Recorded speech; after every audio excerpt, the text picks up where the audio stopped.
A tabletop RPG is at its core a social experiment. It's an experiment in cooperation, trust, creativity, and sometimes conflict. We often talk about tabletop RPGs in terms of rules, settings, and stories, but none of those things work in isolation. They require people to bring them to life. You can have the most well-designed system in the world and still end up with a miserable campaign if the group dynamics aren't working. And you can just as easily have a flawed or even broken system produce something magical if the chemistry at the table is strong.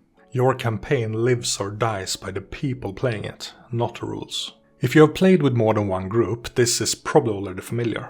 Two groups can use the same system, follow the exact same rules, and even run the same published adventure, and still walk away with completely different experiences. One group might remember it as a highlight of their gaming life. Another might quietly stop meeting after a handful of sessions. In fact, most campaigns don't fall apart because of some heated argument. They fall apart slowly and quietly. Interest fades. Sessions get postponed until they are no longer scheduled at all. In this video, I want to shift attention away from mechanics and settings and instead focus on the people at the table. We're going to talk about why understanding both individual behavior and group dynamics matter, and why even good campaigns with good people and good intentions still fall apart.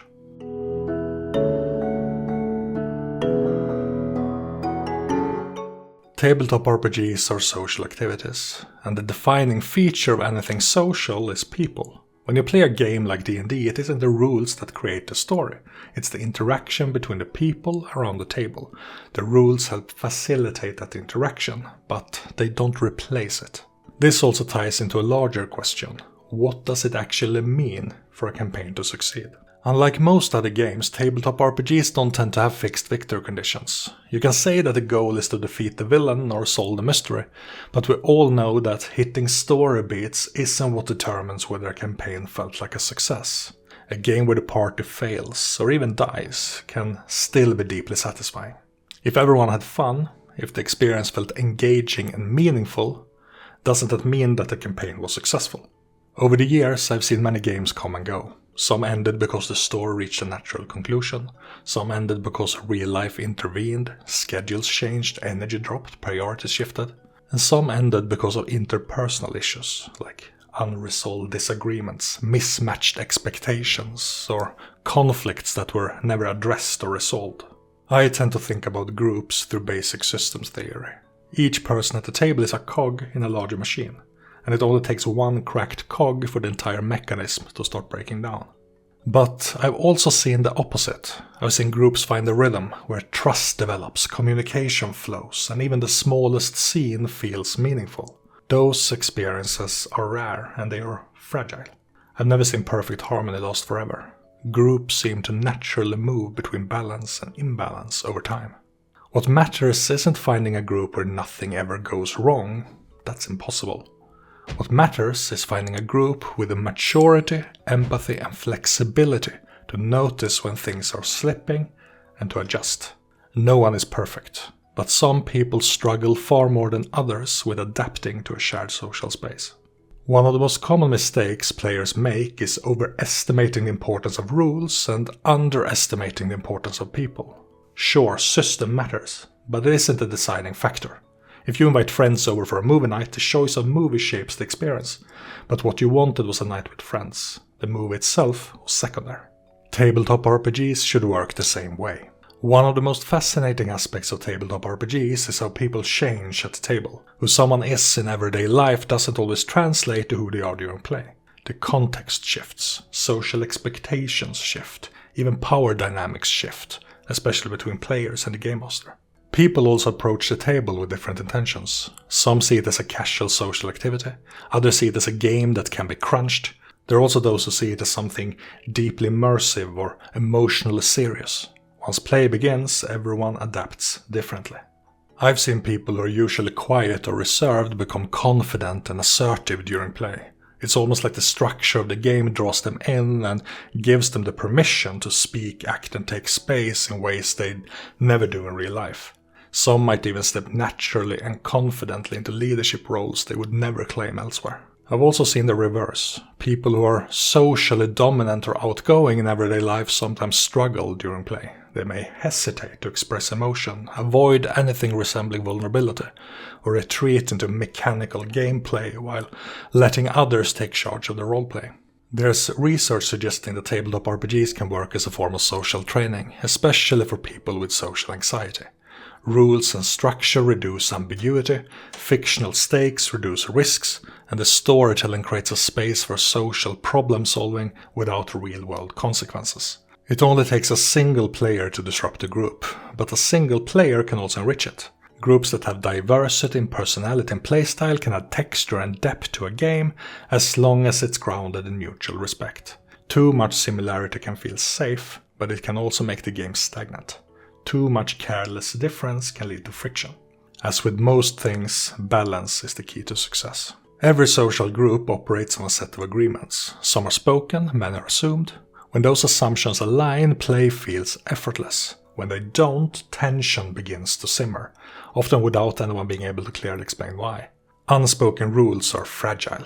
If something matters to you, like spotlight sharing, boundaries around PvP, or which tone the game should have, then it's worth speaking up. If you don't, you share part of the blame when the conflict comes. Most conflicts at the table are caused by mismatched expectations, often shaped by past experiences with other groups or systems. Liking each other as friends does not mean you want the same things from the game. This is why Session 0 matters. It doesn't have to be formal. Sometimes it's just the right conversation at the right time. A moment to voice expectations before there's too much emotional investment. That said, even good communication doesn't guarantee that everything works out. Sometimes people simply want different things. Compromises can help, but it can also leave everyone equally disappointed. In some cases, the healthiest option can be to not play together, even if you like each other outside the game. There's a common assumption that the GM should be the one to dictate tone, system and direction, while everyone else shuts up and obeys. Some authority is often necessary to keep the session structured and focused, but collaborative decision-making often leads to stronger buy-in and engagement. If you want to avoid conflicts during play, create spaces around it. Make sure to have check-ins during breakpoints and short debriefs before and after sessions. Use these moments to bring up issues without derailing the game. Ignoring the problems won't make them disappear, it just lets them ferment. And making a habit of using these spaces might lead to smoother sessions and more effective resolutions. A game's tone shapes behavior, often unconsciously. Sitting down to play horror brings different expectations than if you play heroic fantasy or comedy. Systems and settings can reinforce tone, but tone itself is a social agreement. When tone is clear, players often self-correct to adapt to it. When it's unclear, behavior can become inconsistent. Tonal misalignment is a common cause for conflict at gaming tables.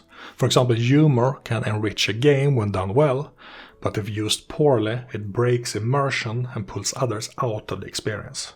Once a character becomes comic relief, the rest of the group starts to expect that character to behave in certain ways. Reclaiming seriousness can then be difficult, and the player behind that character may have a hard time feeling aligned with or respected by the rest of the group. When it comes to roleplay, tone deserves as much attention as mechanics or setting. It shouldn't rest solely on the GM's shoulders. The GM frames the experience, but the players need to buy into it. Tone doesn't need to be set in stone either. Long campaigns need variation to stay fresh. Many discussions about the psychology of roleplay try to break down player behavior into distinct categories or roles, like leader, optimizer, or chaos agent. These labels can be fun, but they often lack nuance and say little about the actual person at the table. Roles aren't fixed, they are contextual. Sure, players have preferences, but roles also emerge from group culture, tone, perceived safety, and character design. Someone who loves immersive roleplay might hold back if judged by someone at the table. Someone who enjoys cracking jokes might suppress it during serious or critical scenes. Roles like face or support are often reflections of character archetypes rather than player identities. These roles work best when they guide the spotlight rather than claim it. They can be disruptive when followed too rigidly. If the bard has the highest charisma, it makes sense that they often take the lead in social encounters. But the story context matters. A knight navigating a noble court may be the most appropriate phase in that situation, even if their stats are lower. I've seen players optimize when and how to use certain characters based on their traits and force them into roles without their players' consent. This usually brings tension to the group, since players can feel gate-kept from their own characters. There isn't anything wrong with the roles themselves, but they need to be approached with flexibility. You need to know when to step forward and when to step back. Poor communication is a common cause for a group to break down, but it isn't the only warning sign. Disinterest, disengagement, excessive intoxication, or overfixation on in-game rewards can all signal deeper issues. Unhealthy behavior can often masquerade as good roleplay. The phrase, "it's what my character would do," is a common red flag, and is often the response when called out for selfish player behavior. Pedantry about settings or rules can disguise itself as system mastery, but it is often overbearing and disruptive. This is especially common when experienced GMs struggle to let go of control and fully step into a player role. Silence is another warning sign. Passive players may be anxious, disappointed, bored, or quietly frustrated. You can't force engagement, but you can take steps to invite it. But sometimes, even when you do everything right, things still fail. A common reason why groups let their frustration simmer is because no one likes confrontation. However, confrontation isn't always a bad thing. Avoiding it when it's necessary often reinforces anxiety rather than reduces it. Addressing your issues early, before you have reached your boiling point, makes it more likely that you will actually resolve them. One of the most effective tools during a confrontation is to ask more questions than you make statements. Open questions invite reflection. How do you feel about what's happening in this scene? What would make this more fun for you? Where do you want to see this go? Listen actively. Reflect what you hear. Invite alternatives. This isn't about surrendering control, it's about navigating the emotional landscape. Healthy dynamics can emerge organically, but it can't be taken for granted. By paying attention to small habits, you can make large differences. Check-ins normalize communication, curiosity reduces defensiveness, celebrating each other's successes encourages generous spotlighting and collaboration. Remember that the gaming table is a living system. It's shaped not only by rules and stories, but by the people who show up to play. You can't control others' emotions or behaviors, but you can choose to be that well-oiled cog that makes the machine run smoother. To close out the video, I want to ask you this. What do you bring to your table that makes the group richer? And what does your group give you in return? Comment below. Until next time.